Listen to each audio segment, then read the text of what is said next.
नमस्कार, TPV news में आपका स्वागत है। मैं हूं अखिल जांगिड़। चलिए रुक करते खबरों की तरफ। राजस्थान में 6 जिलों की 78 पंचायत समितियों और सभी जिलों में जिला प्रमुख के वार्ड सदस्य पदों पर हुए चुनाव का परिणाम आ चुका है। अब सभी की निगाहें जिला प्रमुख और प्रधान के चुनाव पर हैं। यह चुनाव सोमवार को होगा। इसके लिए न केवल दोनों प्रमुख पार्टियों बल्कि प्रशासन ने भी तैयारियां कर ली हैं। जयपुर में जिला प्रमुख का चुनाव जिला परिषद मुख्यालय पर होगा, जबकि प्रधान के चुनाव पंचायत समितियों में होंगे। उप जिला प्रमुख और उप प्रधान का चुनाव 7 सितंबर को होगा। जिला प्रमुख और उप जिला प्रमुख के लिए चुनाव की पूरी प्रक्रिया जिला परिषद ऑफिस में होगी। जयपुर में नगर निगम हेरिटेज और नगर निगम ग्रेटर में मुखिया महिलाएं हैं। अब सोमवार को होने वाले चुनाव के बाद जिला प्रमुख की कमान भी महिला के हाथ में आ जाएगी। इसकी वजह इस सीट का महिला के लिए आरक्षित होना है। जिला प्रमुख और प्रधान के लिए नामांकन पत्र सुबह 10 से 11 बजे तक भरे जाएंगे। 11:30 बजे नामांकन पत्रों की जांच होगी और उम्मीदवार को दोपहर 1 बजे तक नाम वापस लेने का समय दिया जाएगा। एक से अधिक उम्मीदवार होने पर दोपहर 1 बजे बाद चुनाव चिन्हों का आवंटन किया जाएगा। दोपहर 3 से शाम 5 बजे तक वोटिंग होगी। वोटिंग खत्म होने के तुरंत बाद काउंटिंग करके रिजल्ट घोषित किया जाएगा। उप जिला प्रमुख के चुनाव की प्रक्रिया की तरह ही प्रधान, उप जिला प्रमुख और उप प्रधान के चुनाव की प्रक्रिया होगी। उप जिला प्रमुख और उप प्रधान का चुनाव 7 सितंबर को होगा। जिला प्रमुख, प्रधान, उप जिला प्रमुख और उप प्रधान के चुनाव में जीते हुए पंचायत समिति सदस्य और जिला परिषद सदस्य वोट करेंगे।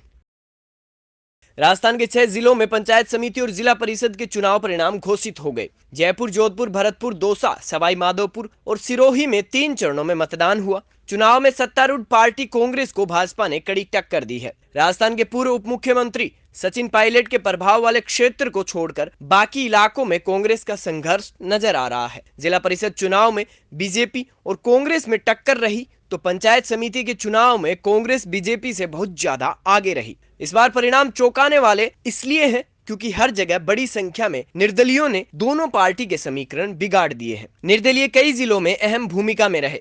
राजस्थान के दिग्गज कांग्रेस नेता और पूर्व उप मुख्यमंत्री सचिन पायलट के प्रभाव वाले इलाके दौसा, सवाई माधोपुर जिले में लोगों ने हाथ के निशान पर बटन दबाकर कांग्रेस को सफलता दिलाई। यहां बीजेपी का सुपड़ा साफ हो गया। मुख्यमंत्री अशोक गहलोत के गृह क्षेत्र और प्रभाव वाले इलाकों में 21 पंचायत समितियों में से कांग्रेस को 7 में जबकि बीजेपी को 4 में स्पष्ट बहुमत मिला। 10 पंचायत समितियां ऐसी हैं जहां पर किसी भी पार्टी को स्पष्ट बहुमत नहीं मिला है, यानी निर्दलियों का बोलबाला रहा। जयपुर और जोधपुर के करीब आधा दर्जन सीटों पर राष्ट्रीय लोकतांत्रिक पार्टी के हाथों में पंचायत समिति में प्रधान बनाने की चाबी है। बीजेपी के प्रदेश अध्यक्ष सतीश पूनिया के आमेर इलाके में कुल 23 सीटों में से कांग्रेस और बीजेपी दोनों को 11-11 सीटें मिली हैं। ऐसे में प्रधान बनने की चाबी इकलौते निर्दलीय के हाथ में रहेगी। भरतपुर जिले में कांग्रेस के मुकाबले में बीजेपी का अच्छा प्रदर्शन रहा, लेकिन फिर भी यहाँ किंग मेकर निर्दलीय रहेंगे। भरतपुर में बहुजन समाज पार्टी से भारतीय जनता पार्टी में शामिल हुए पूर्व विदेश मंत्री नटवर सिंह के बेटे जगत सिंह ने बड़ी जीत दर्ज की है। निशानेबाजी में अवनी लखेरा के बाद बैडमिंटन में जयपुर के कृष्णा नागर ने भी टोक्यो पैरालंपिक में इतिहास रच डाला। रोमांचक फाइनल में कृष्णा ने हांगकांग के चू मान केई को करारी शिकस्त देकर गोल्ड मेडल पर कब्जा जमाया। नागर ग्रेट ब्रिटेन के क्रिस्टन कुम्ब्स को हराकर फाइनल में पहुंचे थे। कृष्णा पैरालंपिक में मेडल लाने वाले राजस्थान से चौथे खिलाड़ी बन गए हैं। 22 साल के कृष्णा नागर मूल रूप से जयपुर में प्रतापनगर के रहने वाले हैं। उनकी जीत से राजस्थान ही नहीं पूरे देश में खुशी मनाई गई। प्रधानमंत्री नरेंद्र मोदी और राज्यपाल कलराज मिश्र सहित कई गणमान्य जनों ने कृष्णा को बधाई दी। पीएम ने कहा कि हमारे बैडमिंटन खिलाड़ियों को टोक्यो पैरालंपिक में उत्कृष्ट प्रदर्शन करते हुए देखकर खुशी हुई। कृष्णा के शानदार कारनामे ने हर भारतीय के चेहरे पर मुस्कान ला दी है। उन्हें गोल्ड मेडल जीतने पर बधाई। राज्यपाल ने कहा कि बैडमिंटन में 4 पदक हासिल करना देश के लिए अभूतपूर्व उपलब्धि है। जयपुर में नागर के घर पर जश्न का माहौल है। कृष्णा नागर की उपलब्धि से अभिभूत उनकी मां ने कृष्णा को देश का बेटा बताया और कहा कि वो पढ़ाई में अव्वल रहा है। बहुत अच्छा रहा है, खेलने में भी और पढ़ाई में भी। और यहाँ पर भी हमारे पार्क में खेल उससे तो कुछ ऐसा नहीं, लेकिन हाँ उसने काफी समय से जब से गए तब से अच्छा ही करता है। हमेशा गोल्ड लाया है ये। सभी को ऐसे बच्चे होने चाहिए। आज कृष्णा को देख के हर बच्चा खेलने के लिए आगे के लिए बढ़ेगा। बहुत से बच्चे इंस्पायर होंगे कि अपनी कमी को उसने उभारा है। स्वतंत्र भारत के पहले उपराष्ट्रपति और दूसरे राष्ट्रपति डॉक्टर सर्वपल्ली राधाकृष्णन का जन्मदिवस भारत में शिक्षक दिवस के रूप में मनाया जाता है। करीब 40 साल तक शिक्षक के रूप में काम करने वाले डॉक्टर राधाकृष्णन का जन्म तमिलनाडु के तिरुतनी गांव में 5 सितंबर 1888 को हुआ। बचपन से ही मेधावी डॉक्टर राधाकृष्णन 1916 में मद्रास के रेजिडेंसी कॉलेज में दर्शन शास्त्र के असिस्टेंट प्रोफेसर और बाद में प्रोफेसर बने। उन्होंने देश के कई विश्वविद्यालयों में अध्यापन किया। वे 1949 से 1952 तक सोवियत संघ में भारत के राजदूत रहे। 1952 में वे भारत के पहले उपराष्ट्रपति बनाए गए। डॉक्टर राजेंद्र प्रसाद के बाद उन्होंने भारत के राष्ट्रपति पद को सुशोभित किया। 1962 में हुआ ये कि उनके कुछ छात्र उनका जन्मदिन मनाने के लिए उनके पास पहुंचे। तब डॉक्टर राधाकृष्णन ने कहा था कि वे शिक्षक हैं, इसलिए इस दिन उनका जन्मदिन मनाने के बजाय देश के हर शिक्षक का सम्मान होना चाहिए। तभी से शिक्षक दिवस की नींव पड़ी। डॉक्टर राधाकृष्णन हमेशा कहते थे, पूरी दुनिया एक विद्यालय है जहां हमें हमेशा कुछ न कुछ सीखने को मिलता रहता है। जाहिर है 5 सितंबर की तारीख देश और दुनिया के लिए बहुत महत्वपूर्ण हो गई। डॉक्टर राधाकृष्णन की जयंती तो है ही, आइए देखें कि इस दिन और क्या खास हुआ देश दुनिया में। 1666 में लंदन में भीषण आग लगी थी जिसमें 13,200 घर जल गए थे। 1798 में फ्रांस ने अपने हर नागरिक के लिए सैन्य सेवा अनिवार्य कर दी थी। 1914 में ब्रिटेन, फ्रांस, बेल्जियम और रूस के बीच लंदन समझौता हुआ था। 1972 में म्यूनिख ओलंपिक के दौरान एक फिलिस्तीनी समूह ने 11 इजरायली एथलीटों को बंधक बना लिया और बाद में उनकी हत्या कर दी। 1987 में मशहूर अमेरिकी टेनिस खिलाड़ी जॉन मैकेनरो पर $17,500 का जुर्माना ठोका गया। 1991 में नेल्सन मंडेला अफ्रीकी नेशनल कांग्रेस के अध्यक्ष चुने गए। क्रिकेटर प्रज्ञान ओझा, हृदय रोग विशेषज्ञ डॉक्टर के अग्रवाल, शांतिदूत लक्ष्मी नारायण रामदास, उपन्यासकार वाचस्पति पाठक, तमिल विद्वान चिदम्बरम पिल्लई का जन्म भी 5 सितंबर को हुआ था। प्रख्यात समाज सेवी मदर टेरेसा, संगीतकार सलील चौधरी, विमान परिचारिका नीरजा भनोट और साहित्यकार शरद जोशी की भी आज पुण्यतिथि है। भारतीय अफीम किसान विकास समिति ने प्रतापगढ़ के रोकड़िया हनुमान मंदिर में पत्रकार सम्मान समारोह का आयोजन किया। समिति के सदस्यों ने पत्रकारों को स्मृति चिन्ह और शील्ड प्रदान की। वक्ताओं ने कहा कि कोरोना काल में मीडिया ने जिस जिम्मेदारी का परिचय दिया वो सराहनीय है।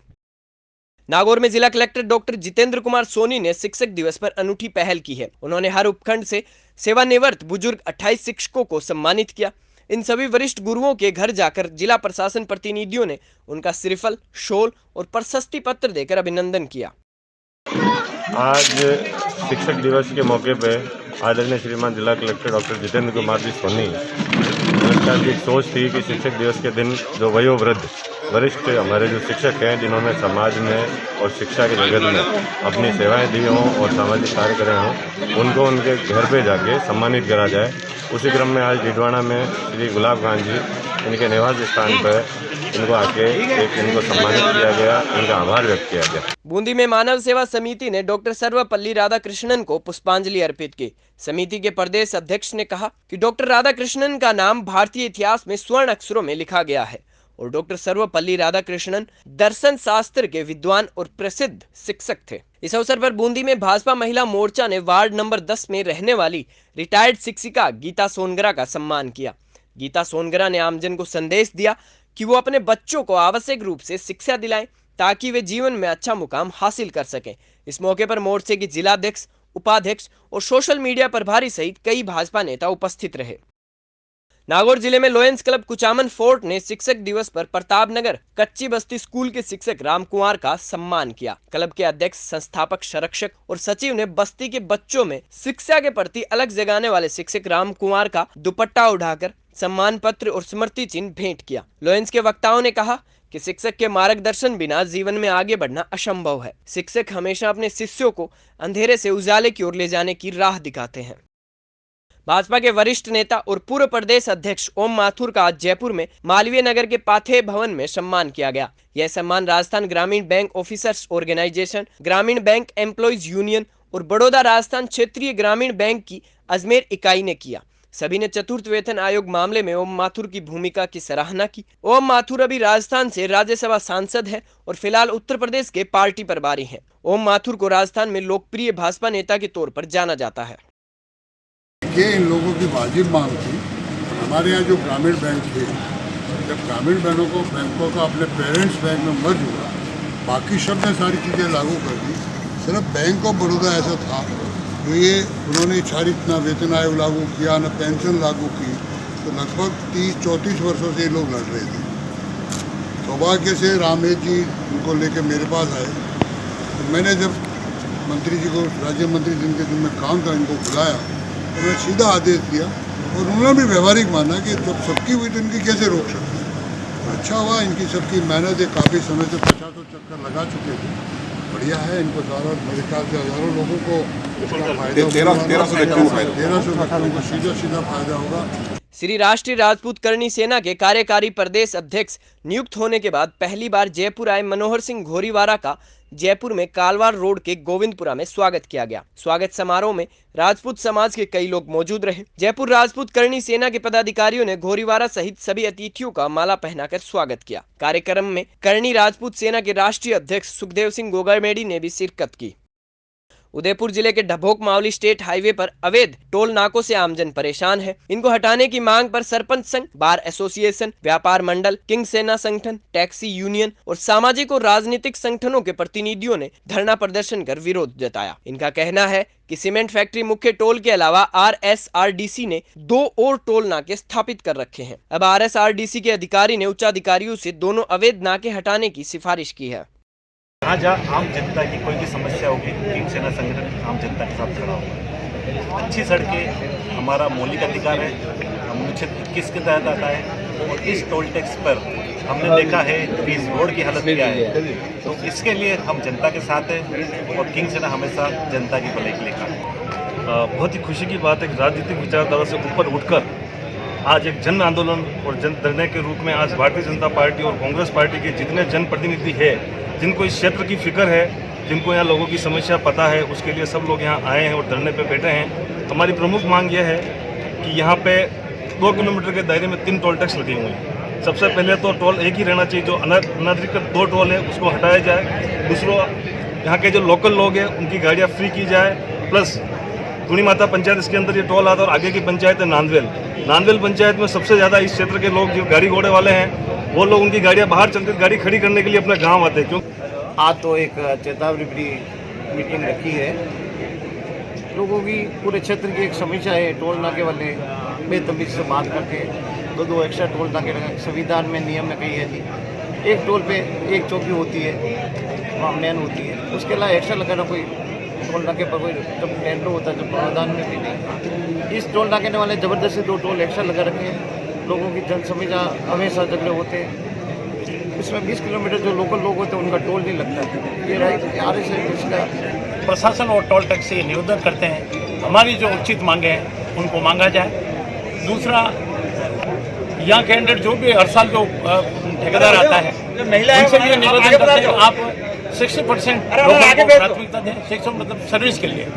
पुलिस कमिश्नर आनंद श्रीवास्तव ने NHAI की कंसल्टेंसी कंपनी के सलाहकार की हत्या की वारदात खोलने के लिए पुलिस टीम को धन्यवाद दिया। उन्होंने कहा कि जयपुर पुलिस राजस्थान की सर्वश्रेष्ठ पुलिस है। पुलिस विषम परिस्थितियों में काम करती है। टीम ने वारदात खोलने में CCTV कैमरे, मोबाइल फोन के तकनीकी विश्लेषण और परंपरागत पुलिसिंग का उपयोग कर आपसी सामंजस्य के साथ काम किया, जो वाकई सराहनीय है। उन्होंने टीम के उज्जवल भविष्य की कामना की और कहा कि भविष्य में भी इस तरह से टीम वर्क के साथ काम कर जयपुर को अपराध और भय मुक्त बनाया जाए और पुलिस का इकबाल हमेशा बना रहे। इससे पहले वैशाली नगर व्यापार मंडल के प्रतिनिधियों ने पुलिस कमिश्नर और पुलिस टीम का वारदात खोलने के लिए धन्यवाद देकर आभार व्यक्त किया। मुझे जयपुर पुलिस में मैं पहले भी कहता रहा हूँ कि राजस्थान के सभी हिस्सों में मैंने काम किया है। सिर्फ इसलिए नहीं कह रहा हूँ कि मैं आज यहाँ पे पुलिस कमिश्नर हूँ, मैं कल पुलिस कमिश्नर नहीं रहूँगा और फिर भी अगर किसी वजह से आप लोगों से रूबरू होने का मौका मिलेगा तब भी मैं ये कहूँगा कि जयपुर की पुलिस राजस्थान की सर्वश्रेष्ठ पुलिस। यह भरोसा मेरा 2000 से है और उसी भरोसे की वजह से जो इतना बड़ा क्राइम होता है, जो फ्रंट पेज पे छपता है, सारी चीज़ें आती हैं, प्रेशर होता है, पब्लिक का प्रेशर, मीडिया का प्रेशर, मुझे 200% यकीन होता है। मैं एकदम कूल रहता हूँ, मैं चिल रहता हूँ, मैं फ़ोन करके पूछता भी नहीं तुम लोग कर क्या रहे। मुझे ये पूरा यकीन है कि 2 दिन लगेगा, 4 दिन लगेगा, 6 दिन लगेगा, एक दिन आप फ़ोन करके कहोगे सर बधाई हो, केस खुल गया। जयपुर में NHAI के रिटायर्ड अधिकारी की हत्या के बाद फरार हुए शार्प शूटर को कुरुक्षेत्र से गिरफ्तार किया गया। जिन कपड़ों में वो चावला की हत्या करने आया था, उन्हीं कपड़ों में पुलिस को गांव में मिला। जयपुर पुलिस वारदात में शामिल दूसरे शूटर की तलाश कर रही है। गौरतलब है कि जयपुर गुरुग्राम हाईवे पर 14 फुट ओवर ब्रिज को लेकर कंपनी के ही ठेकेदारों के बीच विवाद था। इसी वजह से हरियाणा से 15 लाख रुपए में शूटर बुलाकर चावला की हत्या कराई गई थी। गंगानगर जिले के केसरी सिंहपुरा के गांव अरायण में पुत्र की चाहत रखने वाली महिला की मौत हो गई। महिला अपने ही गांव में थोड़े दिन पहले झाड़ फूंक करने वाली सरजीत कौर के घर गई थी। सरजीत ने उसको विश्वास दिलाया कि उसे पुत्र की प्राप्ति होगी। अगले दिन से महिला की तबीयत बिगड़ती दिखी। तब महिला तांत्रिक ने सरिये और चिमटे से उसे इतना मारा कि उसकी मौत हो गई। बाद में महिला तांत्रिक, उसके बेटे और सेवादार ने वापस जिंदा करने का भी दावा किया, पर गांव वाले वहां से सब ले गए। कोटा में एक और चोरी का मामला सामने आया है, जहां महावीर नगर थाना क्षेत्र के केशवपुरा सेक्टर 6 में चोरों ने एक सूने मकान में धावा बोला। चोरों ने मकान का ताला तोड़कर अलमारी में रखे कोचिंग फीस और अन्य खर्च के 5 लाख रुपए और करीब 2 लाख के गहने पार किए। वारदात के बाद चोर छत से होकर फरार हो गए। पड़ोसियों ने पीड़ित परिवार को घटना के बारे में बताया। शिकायत मिलने पर पुलिस ने घटनास्थल पर पहुंचकर मौका मुआयना किया। डूंगरपुर जिले के झोतरी थाना क्षेत्र के घटकाना के जंगलों में एक युवक का शव पेड़ से लटका मिलने पर सनसनी फैल गई। पुलिस ने मृतक की पहचान सैलज निवासी राजेंद्र रोत के रूप में की। वह 3 सितंबर को पढ़ने के लिए अपने दूसरे घर गया था। दूसरे दिन 4 सितंबर को देर तक नहीं उठने पर पिता उसे उठाने के लिए गए, लेकिन वह घर पर नहीं मिला। परिवार के लोगों ने उसकी खोजबीन की, लेकिन कोई पता नहीं चल सका। इधर आज जंगलों में चरावाहों ने एक युवक का शव लटका देखा और गांव के लोगों को इसकी सूचना दी। शव की पहचान राजू उर्फ राजेंद्र के रूप में हुई। पुलिस मामले की जांच कर रही है। नामक व्यक्ति सैलज गांव का, जिसने जंगल के अंदर वृक्ष से लटकर फांसी खाने की सूचना मिली थी, उसके परिजन मृतक की लाश मोर्चरी डूंगरपुर लाए हैं। लाश का पीएम कराया जा रहा है और पीएम कराने के बाद मौत के कारणों का पता लगाया जा रहा है। इन्होंने ये कहा, कोई शंका व्यक्त की है, पर वो अनुसंधान का विषय है। जैसे जैसे पीएम रिपोर्ट आएगी और आगे जिस प्रकार के साक्ष्य मिलेंगे, इसके ऊपर कार्रवाई की जाएगी। जयपुर में अंबाबाड़ी द्रव्यवती नदी में बुधवार रात को गिरी कार के चालक का शव नाले में मिला। एसडीआरएफ की टीम ने कड़ी मशक्कत के बाद 26 वर्षीय युवक के शव को बाहर निकालने में सफलता प्राप्त की। शव स्थानीय प्रशासन के सुपुर्द कर दिया गया। मृतक की शिनाख्त प्रशांत सिंह पुत्र रणवीर सिंह निवासी विश्वकर्मा कॉलोनी के रूप में हुई। जयपुर के सिरसी सामुदायिक केंद्र में रक्तदान शिविर लगाया गया। इसका आयोजन अवध बिहारी पारिक चैरिटेबल ट्रस्ट ने किया। पुलिस निरीक्षक अवध बिहारी पारिक मुख्यमंत्री के सुरक्षा बेड़े में तैनात थे। उनकी 5वीं पुण्यतिथि पर रक्तदान शिविर और पुष्पांजलि का आयोजन किया गया। इस अवसर पर मुख्य अतिथि कृषि मंत्री लालचंद कटारिया थे। सीएमएचओ नरोत्तम शर्मा ने भी शिरकत की। रक्तदान शिविर श्री अवध बिहारी पारिक, जो कि मुख्यमंत्री सुरक्षा में इंस्पेक्टर लगे हुए थे कि असामयिक मृत्यु के कारण हम प्रतिवर्ष आयोजित कर रहे हैं। श्री अवध बिहारी मेरे सबसे छोटे भाई थे और उनकी असामयिक मृत्यु के बाद हम लोग प्रतिवर्ष एक आयोजन कर रहे हैं। यह उनकी 5वीं पुण्यतिथि पर कार्यक्रम आयोजित किया जा रहा है। श्री अवध बिहारी पारिक चैरिटेबल ट्रस्ट के तत्वाधान में ये 5वां ब्लड कैंप है। हर साल ये कैंप आयोजित किया जाता है। इस कैंप में लोगों बढ़ चढ़ कर हिस्सा लेते हैं। आज इस कैंप का उद्घाटन माननीय श्री लालचंद कटारिया ने किया और उनके साथ पूर्व एमएलए श्री सुरेंद्र पारी भी मौजूद रहे। हर साल की भांति इस वर्ष भी हमने 310 रक्त यूनिट एकत्रित किया है और लोगों का उत्साह देखने के काबिल है। अवध बिहारी पारिक जी के जो ट्रस्ट हैं, उनके द्वारा इस बार रक्तदान शिविर का आयोजन किया गया है और इस बार हमने भी ब्लड डोनेट किया है। इनफैक्ट पिछले 5 साल से इनका ट्रस्ट जो है रक्तदान शिविर का आयोजन करता आ रहा है और मैं भी पिछले 5 साल से इनके द्वारा जो आयोजित ये रक्तदान शिविर होता है, इसमें हर साल ब्लड डोनेट करते हैं और मतलब महसूस होता है कि रक्तदान महादान। सभी लोगों से हम लोग भी ये प्रार्थना करते हैं कि ज़्यादा से ज़्यादा संख्या में रक्तदान करें ताकि आपका रक्त किसी दूसरे के शरीर में बह के आप पुण्य कमा सकें। जी। प्रतापगढ़ में शंखेश्वर पार्श्वनाथ मंदिर में भव्य सनात्र पूजन किया गया। पूजन का आयोजन नवरत्न परिवार ने किया। पर्वाधिराज पर्व पर्युषण पर हुए इस सनात्र पूजन का समाज के लोगों ने श्रद्धा के साथ आनंद लिया। इस मौके पर कई श्रावक श्राविका उपस्थित रहे। बुलेटिन में फिलहाल इतना ही। आप देखते रहिए टीपीवी न्यूज।